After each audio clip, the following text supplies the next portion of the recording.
This is the best of the Good Advice podcast, the top 10 best episodes from the last 4 years of the Good Advice podcast. Thank you guys for tuning into the podcast, and I hope you enjoyed this episode. And don't forget, you can catch our weekly episodes on the Good Advice podcast on any platform you listen to the show, as well as on our YouTube and LinkedIn pages.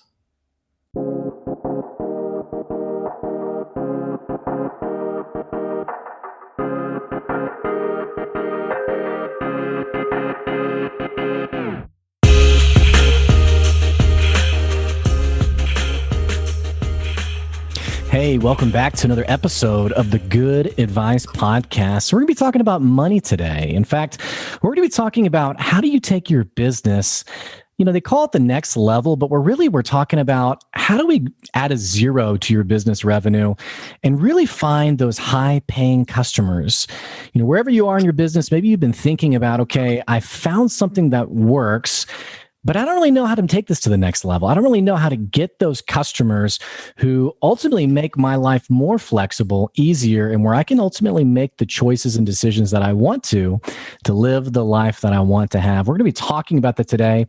On the show today, we have Kenney, he's a high ticket sales mastery mentor. You can find out more at chriskenneycoaching.com. And he's on the show to share some of his wisdom and insight with us today. Chris, it's so great to have you here. Welcome. No, it's great to be here. Thanks for having me. Of course. Now, your backdrop looks a lot nicer than mine. I have just my brand behind me. It looks like you're in a beautiful, sunny, amazing area. How's it going? Oh, it's going well. I actually live in balmy Rochester, New York. We're fortunate enough to live, we're tucked in between two golf holes, at a private country club. And so we're surrounded by trees and, it's actually a little cloudy out today, but, we're nestled in, into the trees, and we love that. And we're really fortunate. Well, Chris, tell us a little bit about what you do for a living. Yeah, my gosh, Kenney Coaching, our signature program is we have something called High Ticket Sales Mastery Mentorship. And what that is primarily is a place where service-based entrepreneurs come on in and they want to learn, how to massively scale their business with ease through learning the art of the high ticket sale. So we're teaching people how to close programs, that are 5 figures, 10,000, 25,000, 50,000. We have clients that have closed at 100,000, 200,000, that kind of thing. So it's kind of like people coming in and having a product, a service, or program that maybe they're selling it for a few $1,000s. And they come in and they say, wow, I'd like to have like a boutique business model, which means I would like to have, a high revenue, but I don't want to have like a crap ton of clients. So when people want a boutique style business, they'll usually hire our company to teach them how do you reposition your programs, how do you repackage your programs, and then how do you sell your programs, for the higher ticket prices so that you can actually bring in that revenue, increase the profit margin, but not leave yourself overwhelmed and stressed because you have, hundreds of clients that you're dealing with. So Chris, I think some of my listeners, I would venture to guess a few of them, they're hearing you talk about these kinds of sales in terms of $10,000, $20,000, even $100,000. And I'd say a few of them are probably like, oh yeah, like that's something that I love to do. I would venture to guess that most of my listeners are thinking, you're crazy. There is no way that I could send an invoice to a customer that has 5 figures on it, even 6 figures on it. Talk to me a little bit more about why is it so challenging for the service-based entrepreneur to elevate their thinking to really play in the same field as other people who are selling their products and services for that kind of dollar? Well, it's hard because, we all, come in with a belief system, right? So we have a belief system. We have a belief system around money. We have a belief system around what we're worth, our value. I always tell people your price is your statement to the world around your competence and your skill set. Your price is your statement to the world around your competence and your skill set. So say, if somebody's massively undercharging, when you look at primarily the coaching and consulting industry, when people come in, most people are massively undercharging because people have a really hard time valuing their own genius because it's theirs. You know what I mean? It's like this whole thing, like this thing here that I do is easy for me. It's mundane. And because it's easy for me, I'm going to undercharge for it because it's simple. There's an assumption that, oh my gosh, this is easy for me. It must be easy for other people. So therefore, because it's easy, it doesn't have that high of a value. But then that's a really dangerous thinking pattern, because if you say, this thing is easy for me, so I'm going to undercharge for it. When they come across things that are hard, say somebody wants to hire them to do something in their business or help them with some particular thing that maybe is a little bit challenging for them. It's like, this project is a little bit harder, right? So here's what happens. The mindset then is, well, because this is hard for me, there must be somebody else that's better at it than I am. So for that reason, I'm also going to undercharge. So you end up undercharging no matter what. You're undercharging because it's simple. You're undercharging because it's hard. So the mindset that people have to really come in with is charge the most for what comes easiest to you. And, it seems counterproductive because we're kind of brought up, we're kind of societally programmed to believe that we have to work hard for the money.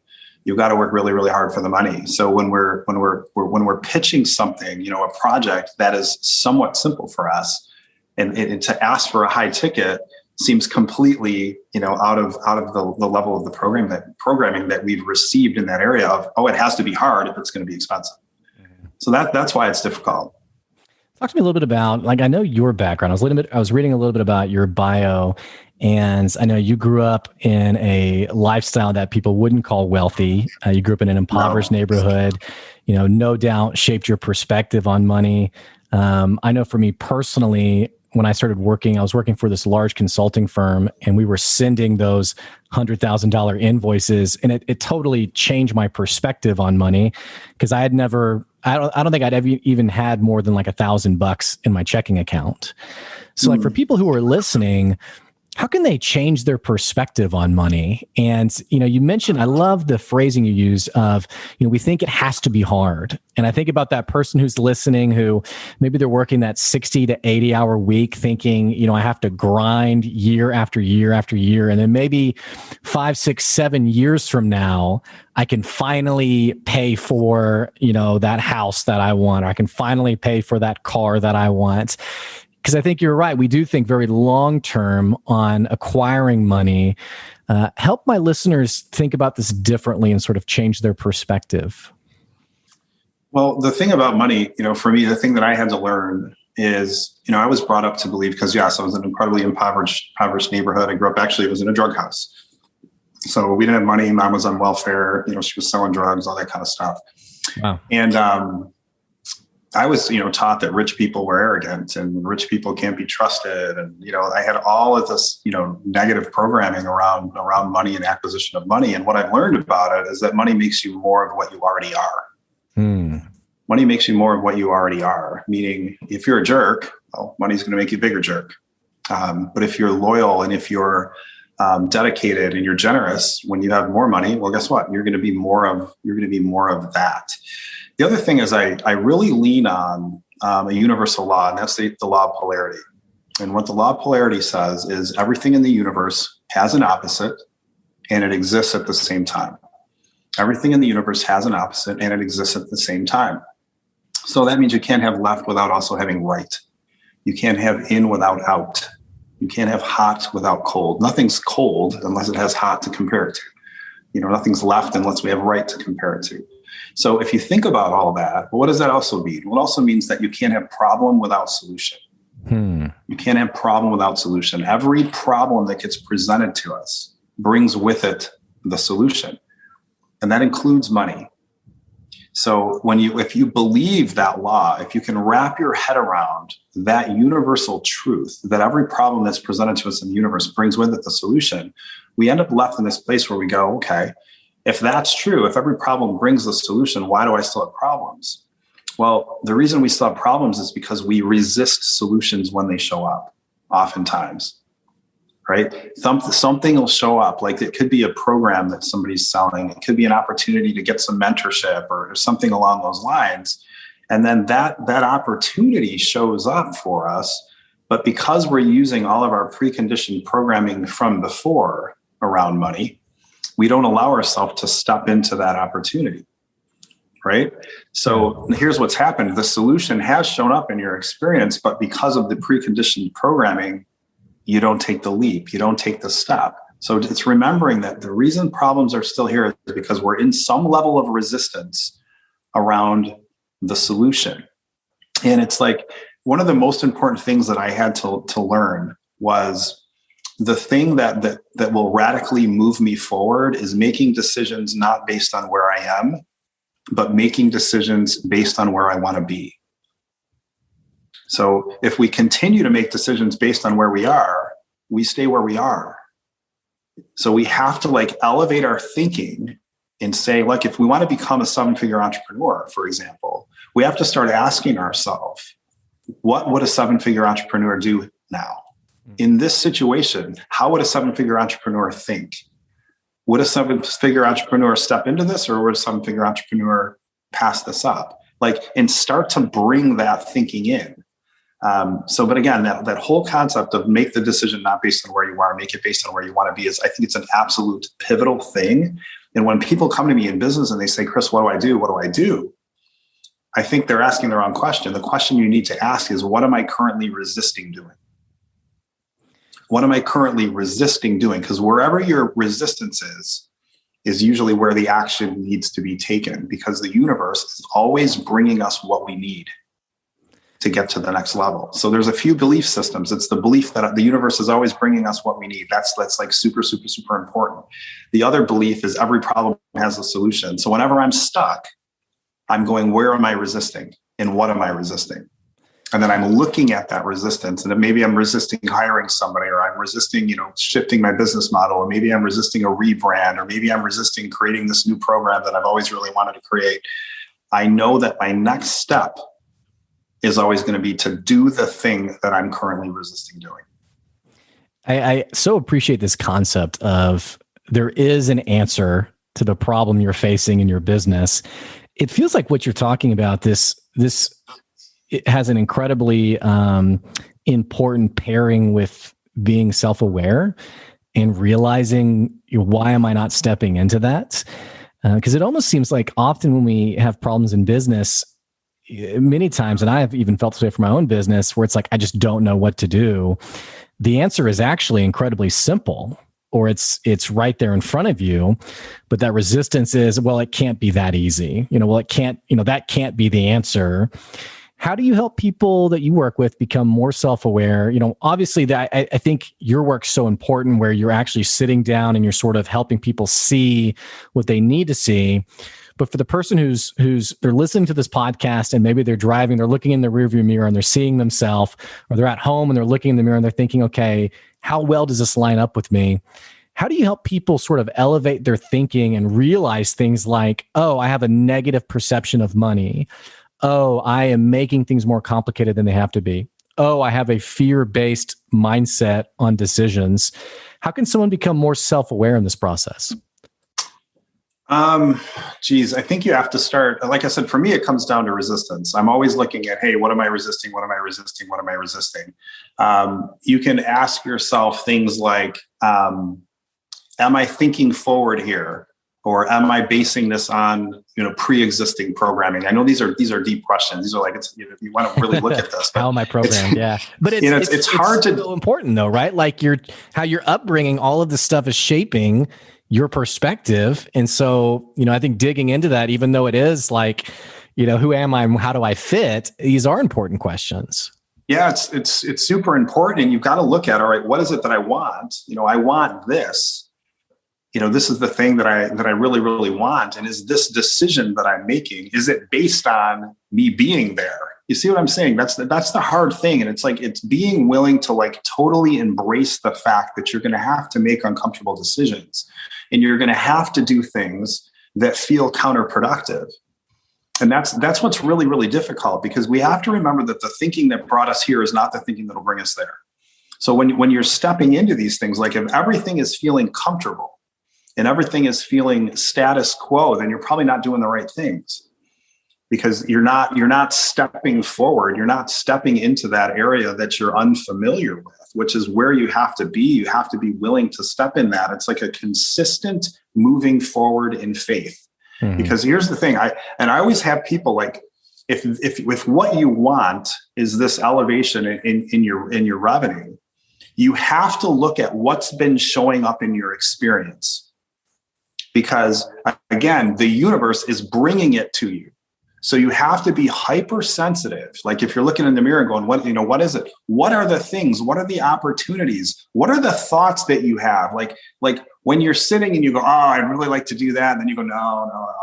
Those are the ones that you have to step into, because those are the ones that unlock the door and actually let you in. So I'm always paying attention to, okay, this is what I want.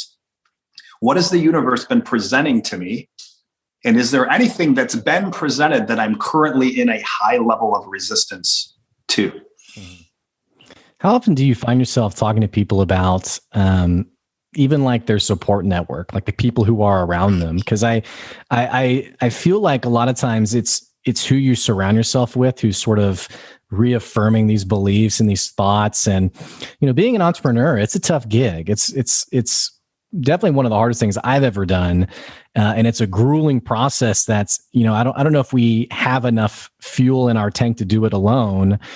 How often do you find yourself talking to people about who they surround themselves with and the kind of messaging that is getting reinforced with them? Environment is super, super, super important. I mean, it's like if I'm coaching a person, and, we're starting to make some progress, but then they have a spouse that's completely not supportive. It's like everything that gets done just gets completely undone as fast as you're doing it. So it's like you have to find groups, you have to find networks, Facebook groups, places where you can interact and connect with like-minded people who have big visions, people who have big goals, and stop being the smartest person in the room. I don't want to be the smartest person in the room. I've got a team of 6 people, and I've got people on my team that are smarter than I am. And they're on my team because they're smarter than I am, because they have particular areas and particular expertise that they're just far superior to me in those particular areas. So in terms of environment, oh my gosh, it's just super, super, super important. Mm-hmm. So if you're not in those environments, you start to look for them. Where is it that you can go in order to, like, where in your area are entrepreneurs hanging out? Get into entrepreneurial networks and try to find areas where high net worth people hang out, and go put yourselves in those areas, and don't be intimidated.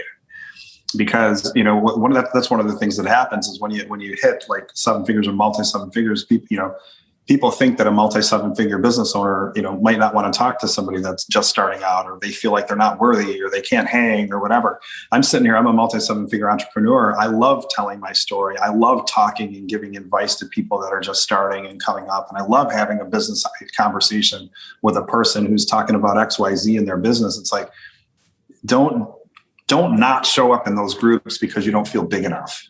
You're so welcome in that space. And it's, oh my gosh.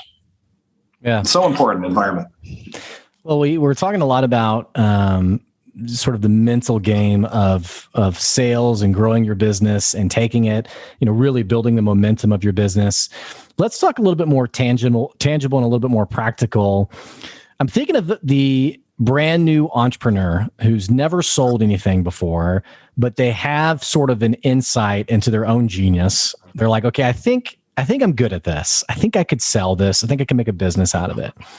And so they listen to a podcast like this one or what have you, and they get the concept of sort of knowing your worth, charging what your value is, all that stuff. And so they get out there and they say, yep, I'm going to, be a consultant or a coach. And you get the first salesperson on the phone and you say, or the first potential client, and you say, yep, it costs $10,000.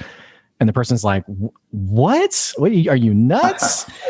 Obviously you have customers who they aren't your customer. I remember one of my first potential customers, it was a guy who didn't have a cell phone. He didn't have a laptop. He didn't have a car. And I was thinking, why am I even on the phone with this guy? But it feels like sometimes there's this disconnect between, okay, I want to sell my worth, but I don't know if I have the sales acumen to actually convince that person that this $5,000, $6,000, $10,000 answer is the answer that they need.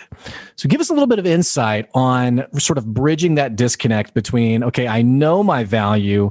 Now, how do I actually close the deal with someone? Yeah. So the first thing is make sure that we don't go into any convincing energy. So if we're convincing in an enrollment conversation, we're going about it the wrong way. The most important skill set is essentially learning how to ask questions that cause people to convince themselves. Learning how to ask questions that cause people to convince themselves. So what was the first thing that you just said? Convincing language, avoiding. Yeah, try to stay out of energy of trying to convince someone. And is that, in other words, what does that look like in a conversation? It would look like you really should do this because it'll really change your business. You really should do this because it'll really change your life. I've heard some salespeople say, well, don't you want to, framing it that way. Okay, this is interesting. So avoiding that kind of language and instead helping the person sort of discover it themselves. And then I cut you off. I apologize. So yeah, no worries. What you're saying.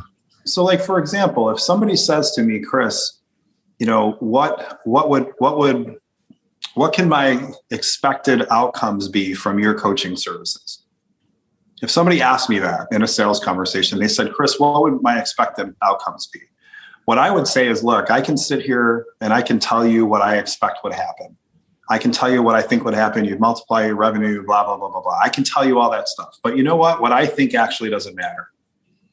What really matters is based on what you've seen about me, based on the interactions that you've had with me and what you've seen of me, if you and I were to spend 12 months together coaching, what do you think would happen? Now they go, okay, what do I think would happen? Well, I think this would happen. I think this would happen. I think this would happen. They are now articulating to you your value. They're now articulating to you the outcome that they would expect, and they see happening for them. The difference here, Blake, is people don't argue with what they said. Yeah, I love that. People don't argue with what they said. They'll argue all day with what you said, but they will not argue with what they said. So the skill set is asking questions. That's what it is. And you have to ask powerful questions that cause people to convince themselves. So it's like asking a question like, if you're a business coach, if you ask the question, fast forward 6 months, you don't hire me. Fast forward 6 months, what's likely going to be taking place in your business? Mm-hmm. All right. They tell you. Okay. Now here's the thing. We maybe you put a 6-month container in front of them and you basically say, we work together for 6 months. What do you think is going to happen for you? If you're working with me, what will likely take place? And then they start to articulate that. So now what you're doing is you're establishing a gap in their mind, a gap between where they currently are and where they see themselves if they were to hire you. Mm-hmm. And the cool thing is the gap has been established by them. Not by you saying, hey, if you hire me, you'll make an extra $200,000 next year. But if you ask, hey, if you hire me for the next 12 months, what do you think will take place? If they say, well, I think I'd probably make another $200,000 or $300,000, if that's the answer they give you, even if they said, I'll make another $50,000, whatever it is, I'll make another $20,000. You know what I mean? If you have a $5,000 product and somebody just said to you that $5,000 product will likely earn them another $20,000, in the next year. And then you say, well, do you think you'd be able to earn that $20,000 the following year too? And they say, yes. And then you say, okay, well, if it's $20,000 a year, what's the value of that for the next 5 years? Oh my God, that's $100,000. So basically and then I would feed it back to them. I would say, so what you're saying is if you were to hire me in the next 5 years, you would see an additional 100,000. Is that correct? Is that what you're saying? They go, yes. Now, they have told you that your service or product or widget or whatever it is will bring them an additional 100,000. If you quote them $10,000 for that widget, what you've done now is you've set up comparison. So I hope everybody writes this down. If you're in a place where you can write this down, write it down. Price is only expensive because it's being compared to something else. Price is only expensive because it's being compared to something else. So the skill set that you have to master when you're in enrollment conversations is, what are people comparing me to? What are people comparing me to? If you're having a big enough conversation and you're getting to something that it's called the X number. So the X number is the expected, if it's a revenue thing, a dollar thing, if your product, service, or program can increase revenue for people, it's getting them to say to you what their expected increase in revenue would be from your work. Having that come out of their mouth, not out of yours, out of theirs. And then you can take that. So say they say it's 100,000. You say, well, what's the value of that over the next 5 years? Okay, well, that's 500,000. Okay, here's my program. It's $50,000. they're now comparing the 50 to the 500. And now you have a chance to actually have a high ticket conversion. Now there's other things. You have to establish trust. Your brand has to be aligned with it. You have to look like a high ticket brand. So we can get into all of that too. But just in an enrollment, you have to create that gap between where they are and where they want to be. They have to see you as the person that can help them navigate through that gap. And they can tell you that if you ask the questions, right? And the difference that they see that's available to them has to come out of their mouth, not yours. And that also happens through questions. I hope that answers that, Blake. Is that totally some good examples? Oh, it's incredible. And it's great advice. And I think everyone listening needs to go back and listen to this again. Excuse me. One of the things I like about your perspective is it takes so much of the pressure off you as the salesperson, because now you're sort of just connecting the dots for them and being really good at asking questions. And it feels like a lot of new salespeople, it's like the deer in the headlights where like you get on the phone call with someone and the potential client says, well, how do you think you can help me? And you're thinking, oh crap, I have 30 seconds. I have a minute to tell this person all the things that are amazing about me and all the amazing things I can do for them. And so you sort of just word vomit, over the phone or in person to them and sort of just hope, was it enough to convince them to go farther in this conversation? You're talking about essentially taking that pressure off yourself, not that you're any less credible or not any less able to answer questions, but being really good at helping them understand where they want to take their business and how you can help with that whole process. It's a bit different. And it like I said, it takes a lot of pressure off you as the salesperson. Yeah, completely. It's a completely different approach because there's no pushing. There's no I have to convince. There's no ickiness. It doesn't feel icky. It doesn't feel sleazy. It doesn't feel pushy. You have to remember one of the key concepts is people don't buy because they understand you. People buy because they feel like you understand them. People don't buy because they understand you. They buy because they feel like you understand them. I always tell people that the thing that they're purchasing is not the bullet points of the program that you're offering. They're purchasing the perception that you understand their problem or challenge better than anyone else. So if you work during your sales calls to understand them, seek to understand, not to be understood, you'll make it a lot further. And I'll tell a quick story about this. The first mentor I hired, I started my business back in 2008. And I took my first big leap of faith early on. I didn't have the money, but I did. I hired a coach for $75,000, right? Big ticket. All I had was the down payment. It was a big risk, right? And I remember being in that program and he coached me to raise my rates. He said, I want you to take your rates up to $15,000 for 6 months of coaching. And at that time, it was $2,400. Right? That was massive. Yeah. Right? So when he told me that, he said, just go ahead and raise it up. And I'm like, wait a second, I can't just raise it. I have to add all these bullet points. Yeah. If you're going to pay $15,000, you need this and you need this and you need this and you need this. And he said, no, you don't need that. And I'm like, yes, you do. He said, no, you don't. We went back and forth. Then he said to me, he said, Chris, you're in my Summit program, because that's what his program was called. It was called the Summit. And he said, you paid $75,000. You're paying $75,000. I said, yeah. He said, what's in the program? And I went, oh my God, I don't know.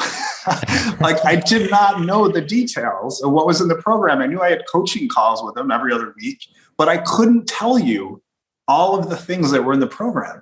And it was such an eye-opening experience for me because it made me realize what he was teaching me was actually true. I didn't buy the bullet points. I bought the perception. This person understands my problem or challenge better than anyone else. This person gets me. And this person has done what it is that I want to do. That's the other thing that I look for when I'm making a purchase. If I want somebody to teach me how to build a 7-figure business, I'm not going to hire somebody that's not a 7-figure business. It's an incredible concept. And Chris, you have to I'm assuming you must get tired of what you're saying makes so much sense. And yet it's a bit counter to what I see happening in today's culture. I was on a sales call with someone the other day who did not do this well. And essentially I said, hey, I'm not interested. Sorry. And he said, are you kidding me? I'm a 20-year veteran in my industry, and started, naming off all these accolades. And I thought, okay, you clearly have no idea how to do sales. And I see this kind of dialogue a lot on social media that is very icky. It is very kind of grimy, pushy. And it's not so much this commitment to deeply understand the customer and their problem and how you can solve it, but instead this, it's kind of like this Wolf on Wall Street-esque type approach. I mean, does it not drive you crazy to just see this kind of stuff happening on social media on a constant basis? I mean, it's super unfortunate. And the thing that's frustrating is it gets conditioned into people. People see that, and because it's like, somewhat like, traumatic for them, they get this imprint in their head, about sales and how sales is, and how you have to be in order to be a really effective salesperson. And then they develop this horrible mindset around selling and this horrible picture. And then when I think about like how that affects, if we just look at the coaching industry, right? So many people in the coaching industry who are in the helping profession, they are in this because they want to help people and serve people. They see people like that, and then they become totally horrified to sell. Yeah, right. They lose their ability to sell. They lose their ability to enroll clients. And then all of these people that are in the world to help end up out of business. Wow. So that is one of the reasons why I'm doing this. I do this because, that's like one of my missions is to change the world one sale at a time. And that's why, a lot of people that work with me are different types of coaches, different types of consultants. We've got other people like copywriters, graphic designers, and that kind of stuff, but it's a service-based business. But it breaks my heart that people that are so talented and so gifted with what they do, they see that kind of stuff on social media, and that's how they decide what sales is. And then they decide they can't do it, or they so drastically overcompensate in their selling.